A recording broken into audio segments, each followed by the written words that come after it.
Tatino ma občas tak skúša, že či by som sa vedela ubrániť. Raz som takto išla v noci z povodu, no a tatino sa tak zozadu za mnou priplížil a akože ma napadol. Zvládla som to a všetko bolo v poriadku. Tak ja som vyrastal v Petržalke v takých ťažších podmienkach a išiel som okolo chalaňov cez ihrisko, ktorí tam pili, fajčili. Bolo to tak náročné, že naše deti nám povedali, že dobre, tatino, kľudne to s maminou zorganizujte, ale my sa vtedy odsťahujeme. Keď sme povedali, že posledný krát. Každý rok to bol posledný krát.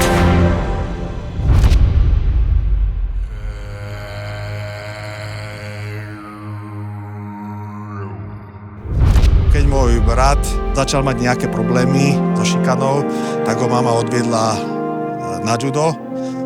Dostať sa k Japoncom, trénovať, tam ťa musí niekto uviesť. Oni ťa skenujú, oni ťa nechajú skenovať 10 ročia, kým ťa pripustia k sebe. Pamätám si, že keď bol raz v zime, sa zobudil a vedľa pohár, ktorý som položil, bol zamrznutý.